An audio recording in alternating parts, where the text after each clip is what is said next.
Now we will discuss about the characteristics of subject-centered curriculum.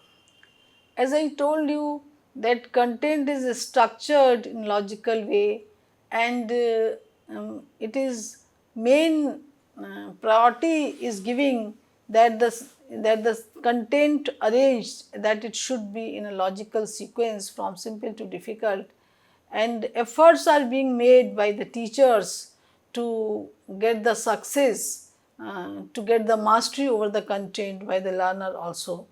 Now, the few specific characteristics of subject-centered curriculum are there.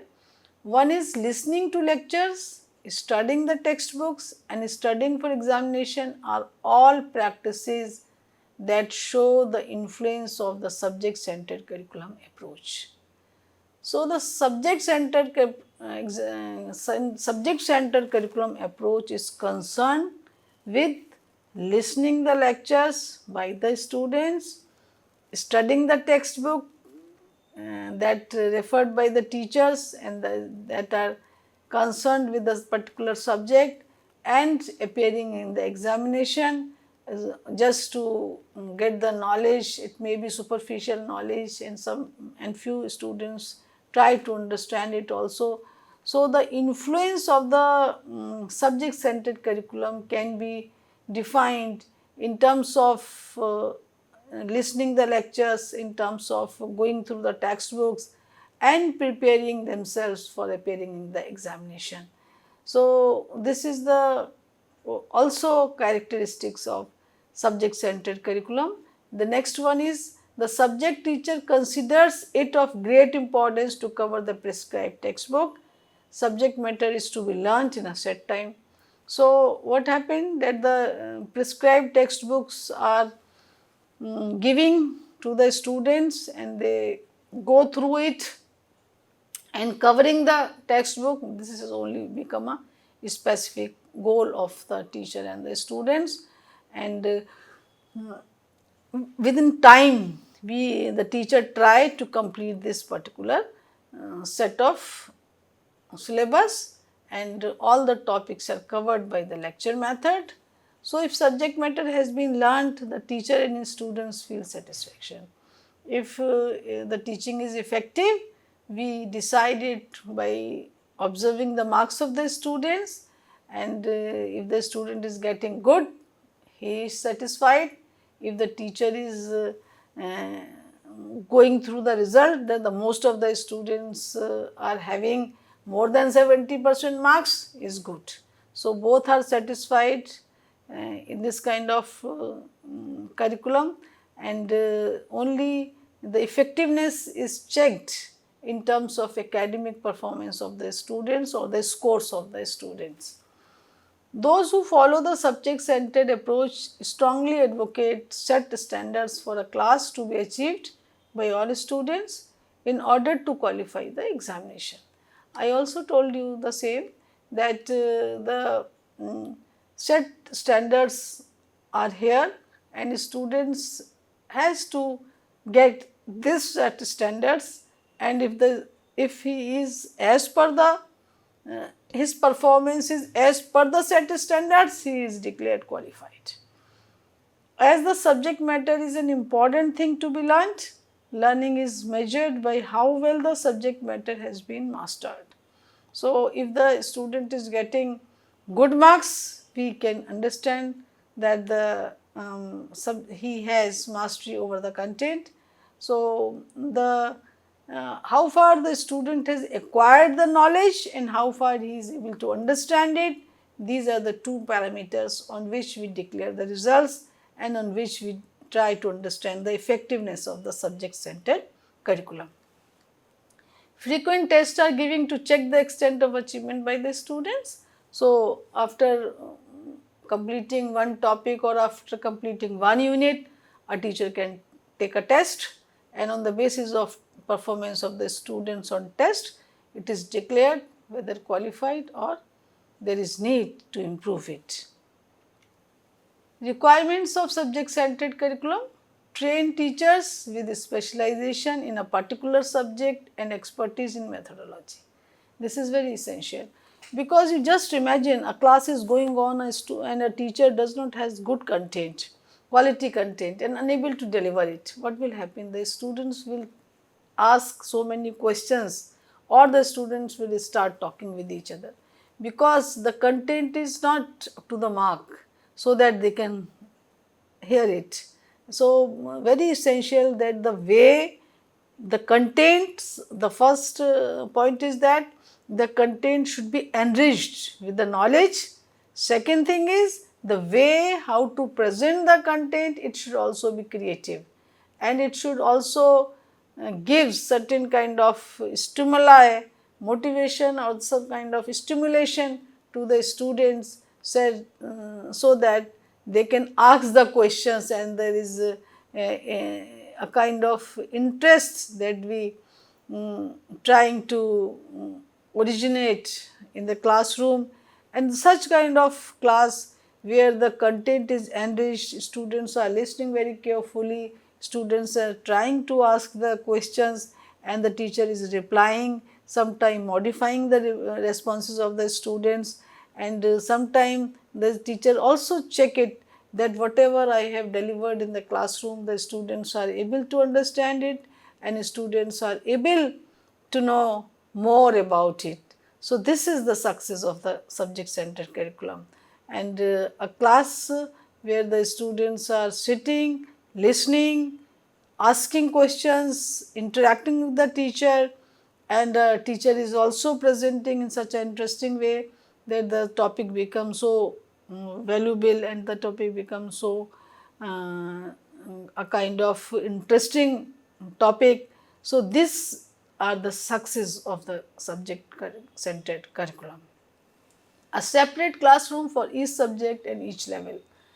A fixed timetable is required for different subjects according to the importance of the subjects in the curriculum. Fixed timetable is there, that in first period you will have to study English, in first period you will have, second period you have to study mathematics, and so on. So, a fixed timetable is here, time is allotted to a teacher, and subject is allotted to the teacher, and teacher has to go to the classroom and impart this subject centered curriculum. So, special arrangements for guidance in physical education, indoor and outdoor activities towards an examination.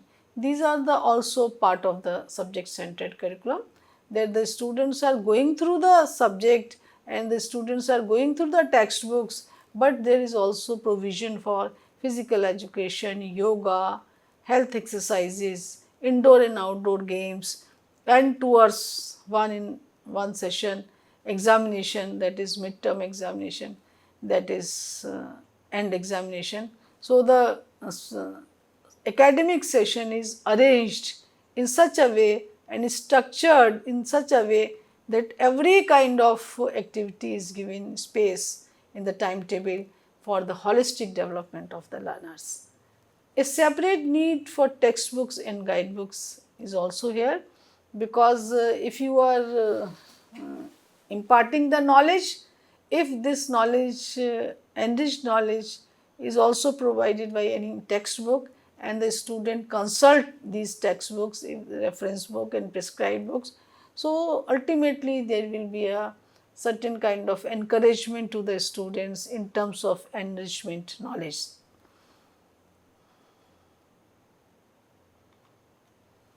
Integrated threads exist at three different levels: the broad level, medium level, and narrow and specific level. Integrated thread means one segment of knowledge, because in subject centered curriculum there is arrangement of logical arrangement of the content. So, one segment of the knowledge is termed as integrated threads, and these knowledge is arranged in three forms, that is the broad level, medium level, and the narrow level. The broad level such as linguistics, mathematics, physical science, natural sciences, behavioral sciences, and so on. So, broad level means a particular subject in a comprehensive way is studied here.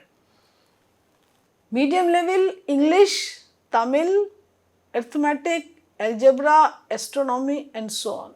Here the linguistics, that we are saying linguistics, so we are studying the languages, is further divided into a specific form, that is English, Tamil. Separate languages are there. Arithmetic, algebra, astronomy. This is not a part of mathematics, but here we have analyzed a particular subject into particular specific kind of subject. A specific level literature is organized into essays, poetries, drama and fiction.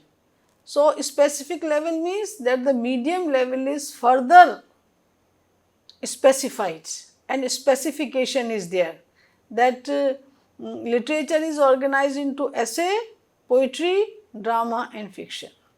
So, the comprehensive term that we have used in the broad level as a subject, now we have analyzed this particular subject into essay, poetry, drama and fiction, that is specifications are there.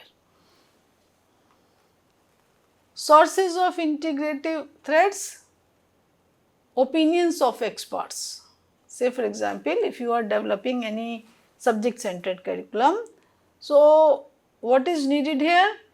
Opinion of experts, experts of that particular discipline who knows about the subject more in detail and having knowledge, vast knowledge. So, the curriculum planner can have a kind of consultation with opinions of experts, those who are specialized in particular discipline. Suggestions of teachers, this is very essential, because suggestions of teachers, those who have been provided their services to the school or to the university for longer time, they have experience. An experienced teacher can give good suggestions in developing subject centered curriculum and in logical sequence of the subject. Review of instructional material, whatever have done in past days. So, the teacher can review this particular material and can find out that what is new, because flexibility is there, and as per principle of flexibility we can add new, or any knowledge that is not useful for the students can be deleted, or the knowledge that exists but it is not up to date can be modified. So, review of instruction material gives a space to modify the particular subject centered curriculum. Academic, social and cultural experiences of the students, what the students are saying, if they are feeling good, if it is interesting for the students, then then the curriculum can be said as suitable for the students, and if the students are not comfortable with the content can be replaced, or the suggestions given by the students can be collected, and as per the suggestions of the experts, as per the suggestion of the experienced teachers and as per the suggestions of the students, it can be modified. Approaches for subject based curriculum. There are two approaches, content oriented form or structure oriented form. Content oriented form, one-to-one relationship among the various items of content, that is facts, ideas, principle, etc., inter-units, inter-subunits. So, content oriented form means that the content is arranged, and content is arranged in such a way, in a logical way. So, one-to-one relationship, that is one knowledge is related to another and so on. So, there is a kind of logical sequence of the knowledge, and facts, ideas, principles all are arranged in a logical manner. Inter-units and inter-subunits, it means that the units are connected with each other. Structure oriented form, unity, flexibility, comprehensiveness. These are the three main important principles of this structure oriented form, where unity, that is integration of one knowledge to the another, that should be principle of integration. Flexibility, if there is need to give the more examples, if there is need to add the new knowledge, so flexibility is giving there. Comprehensiveness means that covering more content. So, structure oriented form is in a kind of maps that you are preparing, in graphs you are preparing. So, along with the content you are also providing certain kind of graphics, certain kind of tables and certain kind of maps, etc. Types of subject centered designs. 5 different approaches have been proposed in the subject centered designs. They are academic subjects design, discipline based design, broad field design, correlation design and process design. Academic subject design means this is the most traditional and widely recognized approach. In this design, students do not have the option to select topics they find meaningful. Numerous books and resources support this structure, making it simpler for teachers to convey information and concepts through textbooks. Discipline based design. In discipline based design, instruction focuses on teaching subjects in their pure form. For example, a student studying physics approaches the subject like a physicist, while a student studying music engages with it as a musician. This approach, however, can limit students' perspectives and breadth of knowledge. So, discipline based knowledge is also essential to prepare specialist of that particular subject. So, for example, if a student is continuously studying music, he become a musician, and if a student is studying physics, he become physicist. So, similarly, if a student is continuously discussing, continuously going through the mathematics and having interest also, so that is mathematician. So, this discipline based design instruction focuses on teaching subjects in their pure form, and a student studying physics may be a specialist of physics. So, this curriculum centered, subject centered curriculum is also helpful to prepare specialists. Broad field design. This approach, often referred to an interdisciplinary design, merges two or more related subjects into a single cohesive subject. For example, for instance, disciplines like biology, astronomy, chemistry, geology and physics are combined to create general science. So, broad field designs are those where 2 or 3 similar kind of subjects are joined all together, clubbed together, and we formulate one design of one kind of subject, that is general science. General science is having physics, having chemistry, having botany and having zoology. So, when we frame and we design subject specification of the same nature and clubbed all together, we formulate this broad field kind of designs. So, while this design may promote a more integrated learning experiences, and students' understanding of the material may remain surface level. So, it understanding level, how far the student is able to understand, that is likely to be decided by the teacher, by the assessment and the evaluation processes. But the way the broad field designs are prepared and how they are giving a particular kind of design. So, in this broad field, the different subject of the same nature are clubbed all together, and we provide a comprehensive knowledge of all the subjects, and this is known as a broad field.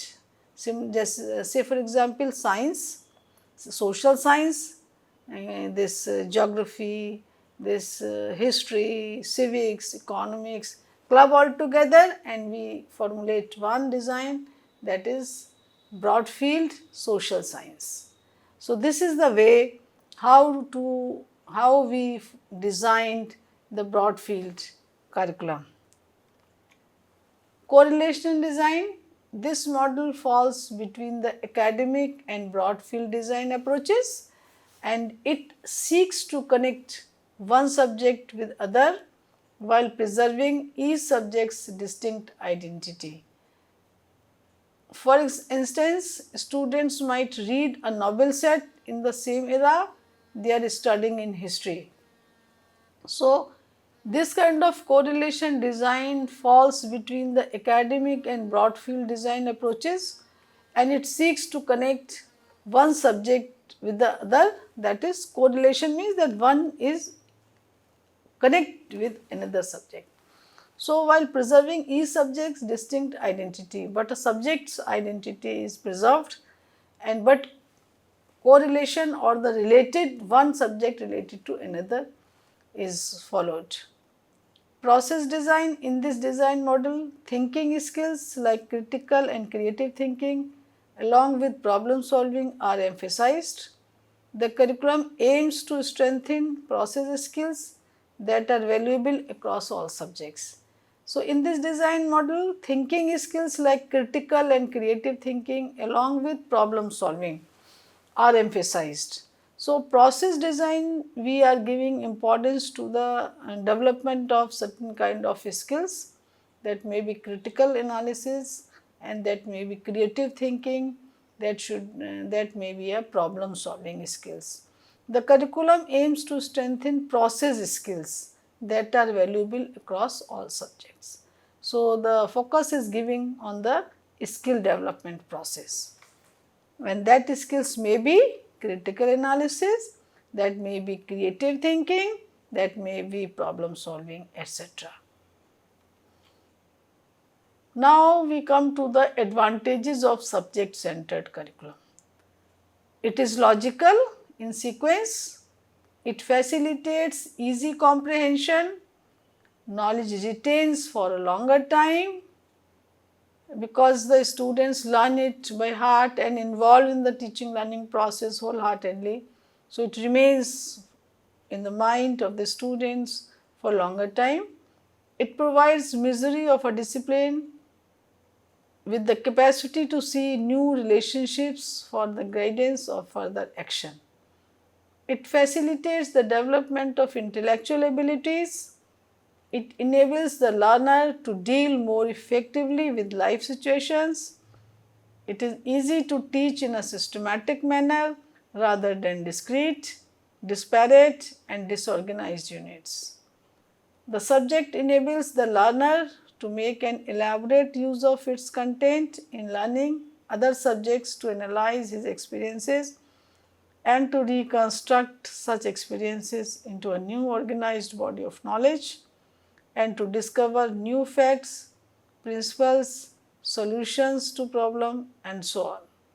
It facilitates to formulate new principles for the guidance of further action because we are trying to integrate the knowledge, we are trying to correlate the knowledge and we are also trying to explain the knowledge. So, sometimes it happens that the new kind of knowledge and new kind of ideas came in the mind that ultimately gives certain kind of new thoughts and new organization of the knowledge that for further action. Disadvantages: as the body of knowledge is organized into a number of distinct and different subject areas, subjects are not only isolated from experiences, but each subject is also insulated from another. Thus, fragmentation dominates the entire world of knowledge. The disadvantage is that we are studying and we are teaching each subject separately, mathematics, social science, science. So, the stream is isolated from each other. and one way stream is there. So, this kind of knowledge that is not integrated, that is not related, but only preparing the specialist of a particular subject, so that the knowledge component is in a form of compartments, not in an integrated way. So, misuse of the approach through wrong teaching. Many a time teachers handle subjects by totally ignoring students' experiences, and they employ more of blackboard and chalk than students' activities. You know, the aim of the teacher is to cover the syllabus and to complete all the topics at the end of the session. So, the treatment that should be given to each topic is not justified. Sometimes you are giving the 3 or 4 periods to one topic, and sometimes you are completing one topic within a period. So, that kind of justification, that need on the part of the teacher is that he should give equal treatment or a kind of justice to each and every topic by discussing, by asking the questions, by elaborating the knowledge, by connecting it with the outer world, or sometime it may be that write on that particular topic, read that particular topic, and give what kind of ideas you have after going through this particular chapter. So, such kind of efforts are not made by the teachers, unfortunately. They only cover the syllabus just to prepare the students for appearing in the examination. And students are also taking it easy, that we will prepare before 1 or 2 months, we will learn it by heart and we will produce at the time of examination. So, no need to understand, no need to go in deep regarding these all. So, this misuse of the approach through wrong teaching, many a times teacher handles subject by totally ignoring students' experiences, and they employ more of blackboard and chalk than student activities. No space for student activities is given here by the teacher, only coverage of the subject, that is only the goal of the subject centered curriculum. This is the main disadvantage of this design. The primary drawback of subject centered curriculum design is that it is not student centered. That is, two kind of pedagogy is there, child centered and teacher centered. So, the subject centered is concerned with the teacher centered only. Teacher is having the main role in this curriculum designing, and the students' development is not considered as a primary goal of the curriculum. So, this is the disadvantage of this curriculum. In particular, this form of curriculum design is constructing without taking into account the specific learning styles of the students. Sometimes it happens that the students are learning with a different kind of learning styles. Say for example, going through your notes, going through textbook, then preparing own notes, but no space is given here. And as I told you that how many topics I have covered and how many remains, that is only the focus. So, absolutely it is teacher centered curriculum, and learning style of students, that what kind of interesting learning styles are there. If you are going through certain kind of videos, if you are going through certain kind of activities, if you are trying to understand, correlating with the examples that occur in outer world, but no such kind of space is giving in subject centered curriculum, and they only learn it by heart.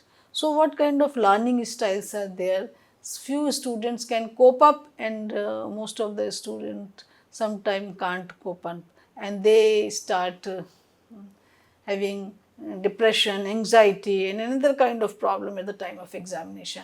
Most of the students having nausea, and they are having fever and vomiting. So why? Because they are unable to cope up with the examination. Such a burden on the shoulder of the students, that the learning style is not developed and they are not moving to complete the course with their own learning styles, but there is only a kind of pressure on the student's brain.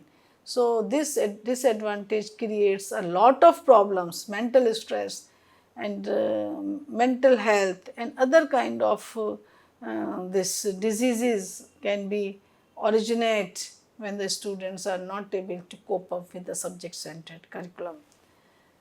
And this can cause problems with the student engagement and motivation, and may even cause students to fall behind in class. If the students are not coping with this subject and the students are not able to adjust in the teaching learning process that is going through this subject centered curriculum, he may be behind in the class and not having the good progress in the class. So it may be a kind of injustice with the students also. So this is about the subject centered curriculum, and today you have learnt that what is subject centered curriculum, what are the specific kind of features of subject centered curriculum, what kind of subject centered curriculum we have in most familiar designs, and a kind of advantages and disadvantages of subject centered curriculum. So I do hope that you have enjoyed this learning. Thank you very much.